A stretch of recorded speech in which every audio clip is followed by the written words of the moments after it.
Começa agora um programa que traz tudo sobre o livro mais lido em todos os tempos. Apresentamos O Som do Livro.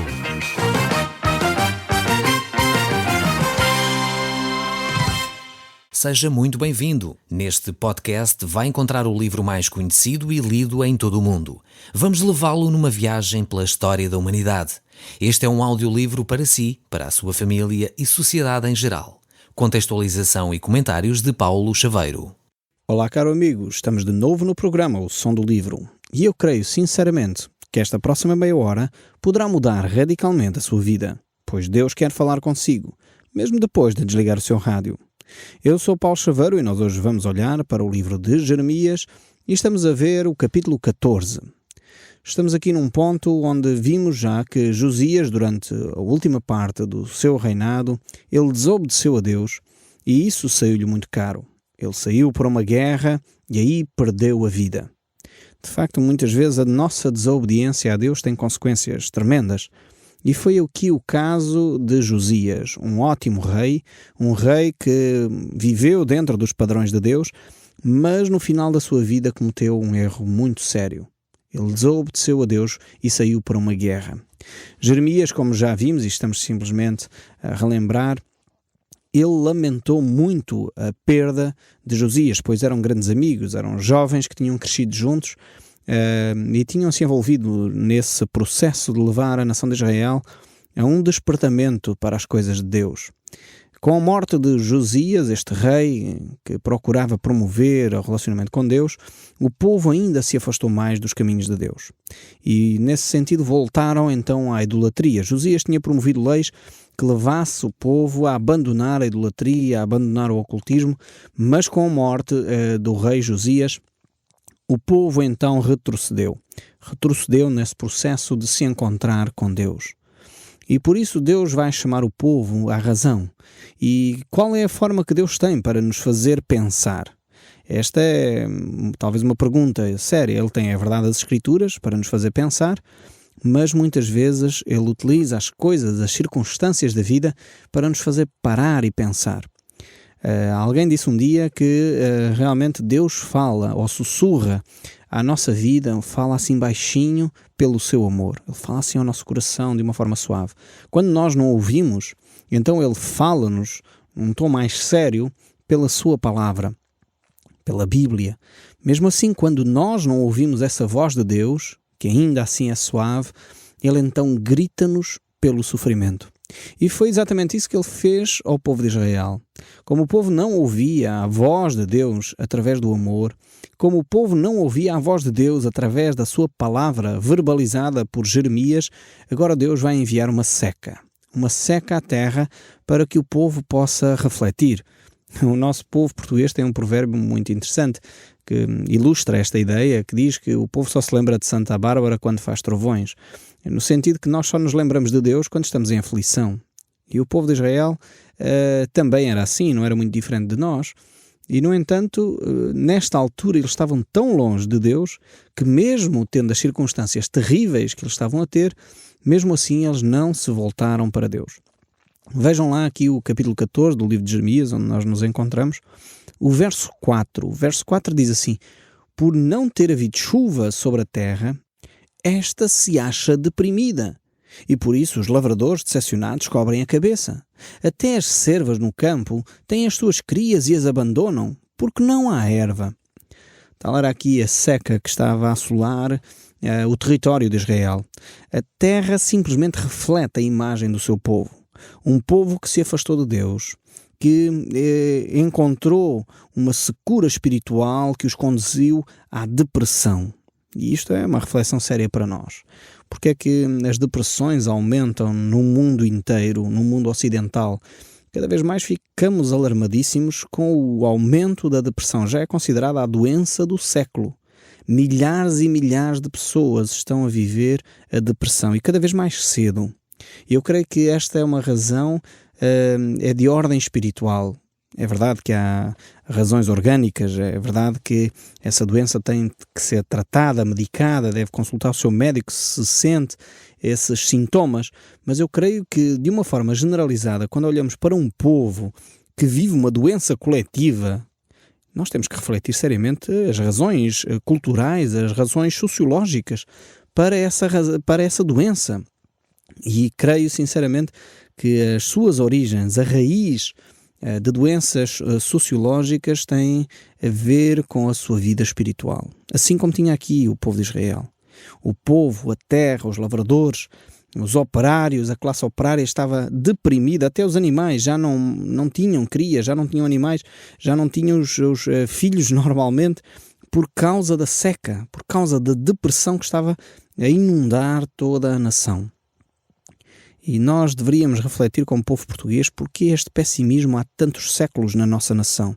Nós somos um povo fadista, um povo deprimido, um povo que normalmente olha e vê o lado negativo das coisas. Somos mais pessimistas.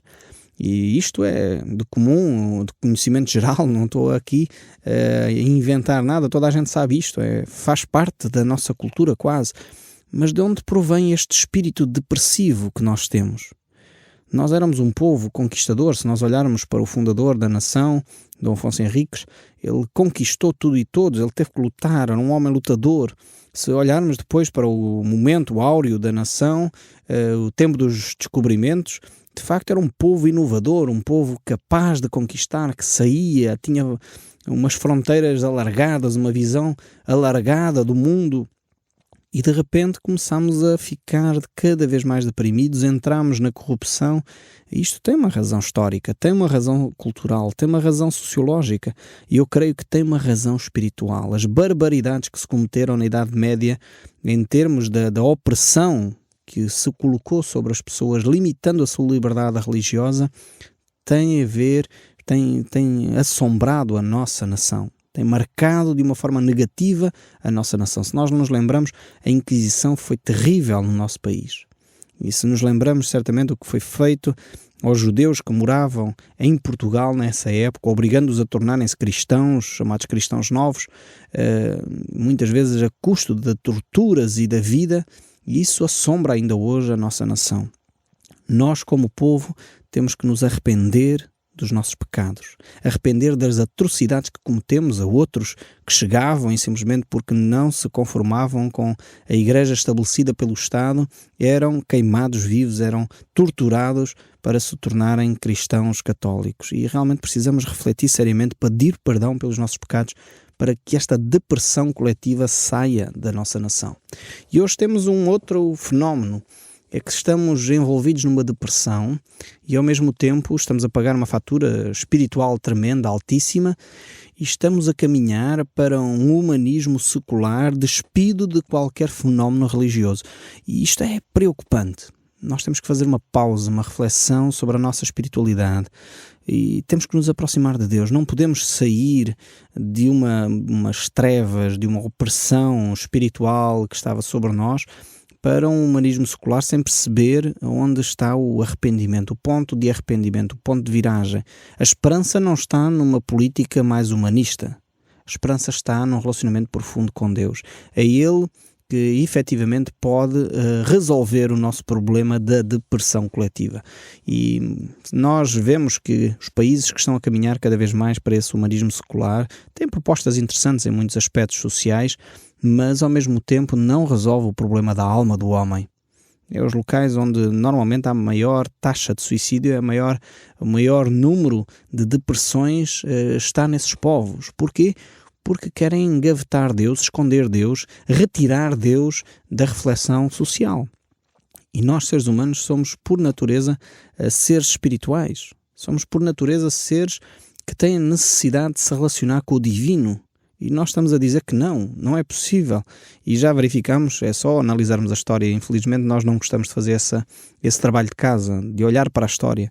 Se nós olharmos para a história e retirarmos as lições espirituais da história, vamos verificar que todos os povos que tentaram matar Deus, no fundo uso esta expressão, pelos filósofos que tentaram desenvolver essas teses de que Deus está morto, que Deus é o ópio do povo e coisas deste género, realmente essas culturas que tentaram fazer isso hoje estão a pagar uma fatura altíssima e as igrejas estão cada vez mais fortes.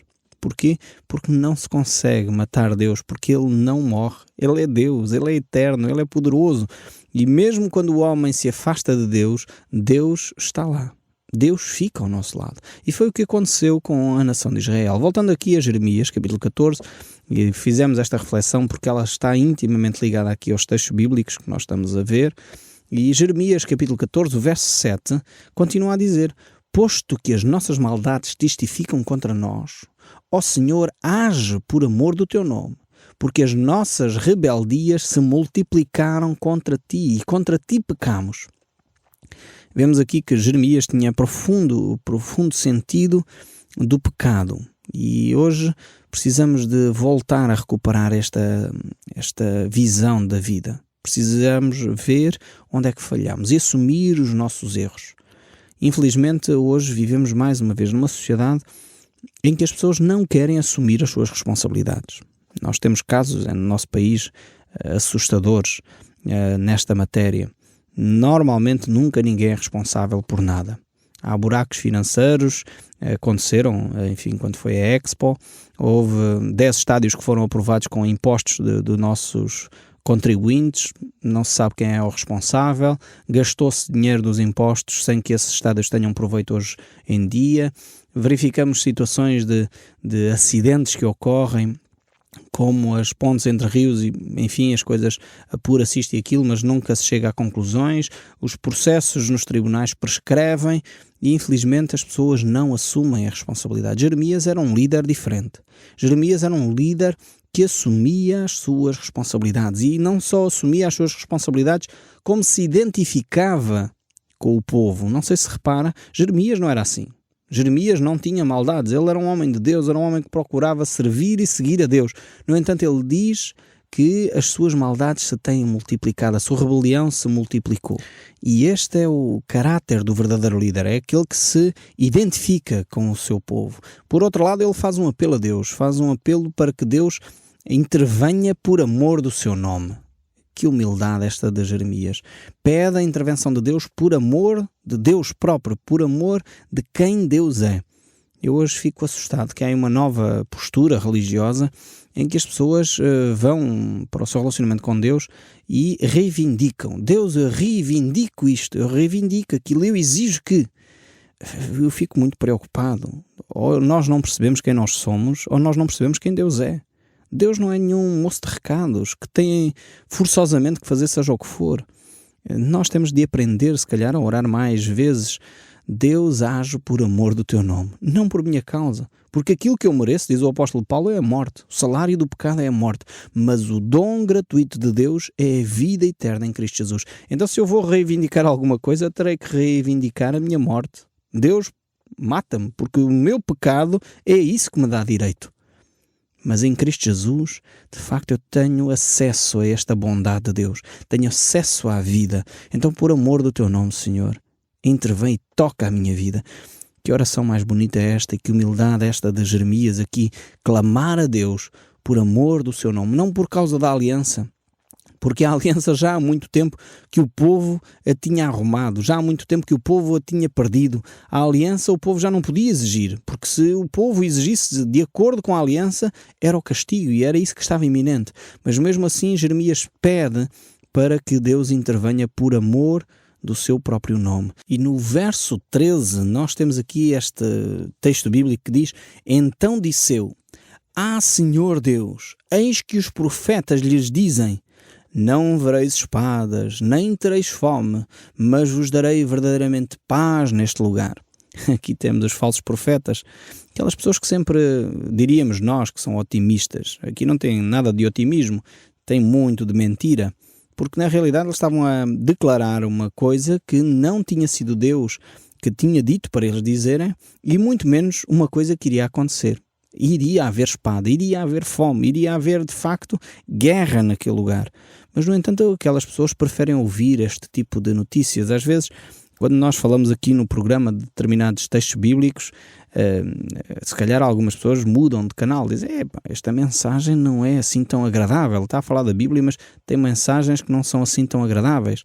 As pessoas preferem ouvir coisas bonitas, coisas boas, mas muitas vezes ouvir coisas bonitas e coisas boas não resolve o nosso problema. Às vezes nós precisamos de pôr o dedo na ferida, resolver o problema. Quando se vai ao médico e se tem um cancro, o médico não dá para nós uma aspirina para tirar as dores, porque não vai resolver nada. É necessário uma intervenção cirúrgica. É necessário, de facto, fazer talvez quimioterapia ou radioterapia, coisas que são dolorosas, mas que resolvem efetivamente o problema. Às vezes, discursos bonitos não trazem solução. E estes falsos profetas anunciavam coisas boas, mas eram mentiras que eles anunciavam. E o verso 14 diz: disse o Senhor, os profetas profetizam mentiras em meu nome. Nunca os enviei, nem lhes dei ordem, nem lhes falei. Visão falsa, adivinhação, vaidade e engano do seu íntimo são o que eles vos profetizam. Deus tem o cuidado de avisar o povo. E Deus avisa também Jeremias para ele ficar tranquilo. Aquelas mensagens muito bonitas, talvez muito arrebatadoras, muito entusiastas, eram falsas, não eram de Deus. Deus não estava confuso em enviar Jeremias e enviar outros profetas, e Deus tem a preocupação de avisar Jeremias para ele ficar firme, porque o seu trabalho era um trabalho árduo, era um trabalho difícil, ter que confrontar o povo com os seus erros. Se você acha que é fácil, tente você, quando vê alguém errar, com sensibilidade, com humor, com frontalidade, confrontá-lo com o seu erro. É extremamente difícil, nós não temos facilidade em fazer isso, e a pessoa que ouve também não tem facilidade em receber. Ninguém gosta de ser repreendido. Se alguém lhe disser assim que me está a ouvir: olha, fulano tal, tu erraste aqui, não devias ter feito isto, muitos de nós vamos reagir: não, mas eu fiz isto, mas não era essa a intenção e não queria fazer. E muitas vezes justificamos os nossos erros, não gostamos de ser apontados. Então é uma tarefa difícil, e Jeremias estava a ter essa tarefa, e Deus estava a querer assegurar a Jeremias que aqueles profetas eram profetas falsos, estavam a mentir acerca daquilo que estavam a dizer. E isto deve ficar uma lição para nós. Isto quer dizer que nem toda a gente hoje que faz um discurso, religioso, necessariamente está a falar em nome de Deus. Agora a pergunta é óbvia: mas como é que nós vamos saber que é um discurso que provém de Deus? Aqui é um trabalho de casa que nós necessitamos fazer. Temos que voltar às Escrituras, olhar a Bíblia, pesquisar se aquilo que a pessoa está a dizer é ou não conforme aquilo que a Bíblia diz. E às vezes é difícil. Por isso necessitamos de um trabalho de casa sério, um trabalho de casa dedicado para compreender quem fala em nome de Deus. O verso 17 ainda prossegue: portanto lhe dirás estas palavras: os meus olhos derramem lágrimas de noite e de dia e não se cessem, porque a Virgem, filha do meu povo, está profundamente golpeada de ferida muito dolorosa. Ou seja, Deus está a dizer que de facto o povo está à beira do colapso, está à beira da morte.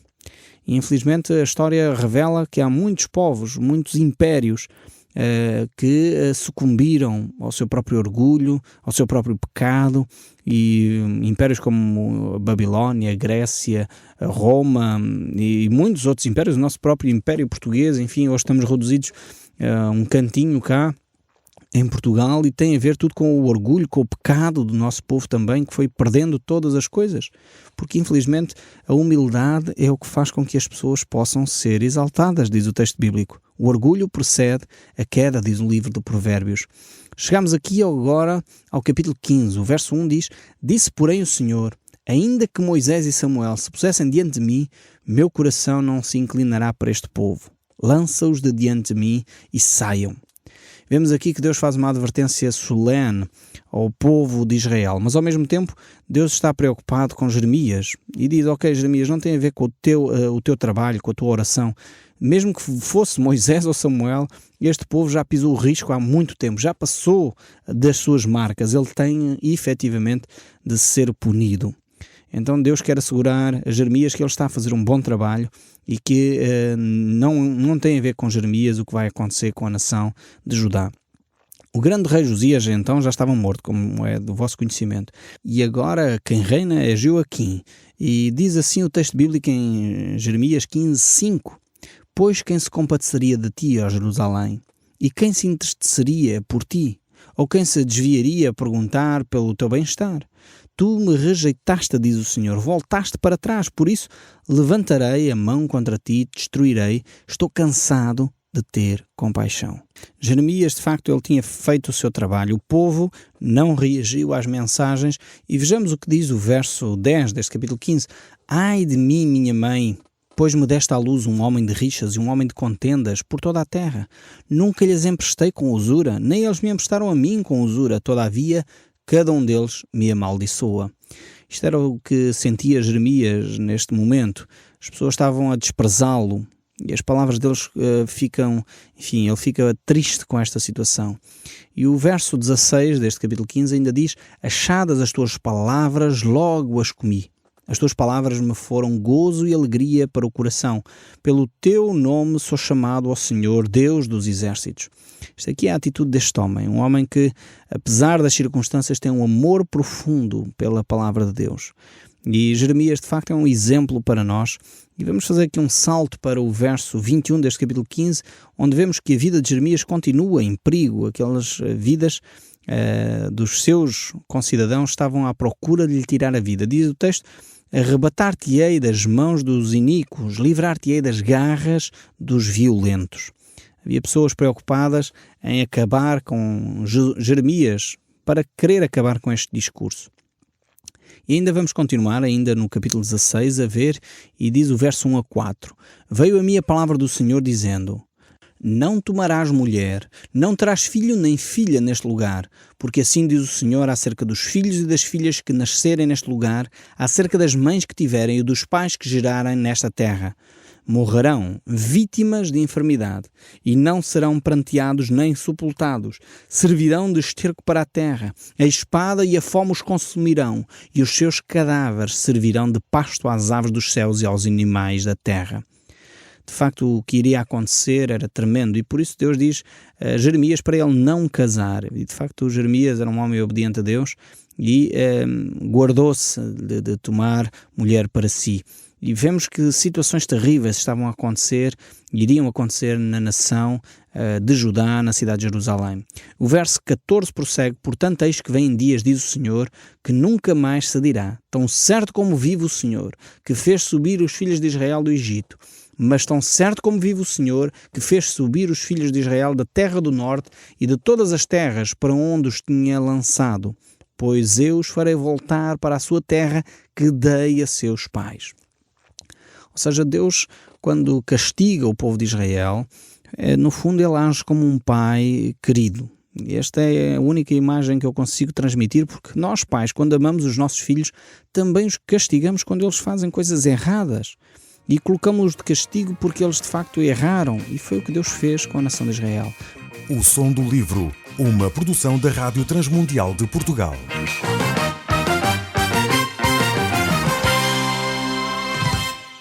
RTM. Conhece todos os nossos programas em rtmportugal.org. Uma produção da Rádio Transmundial de Portugal.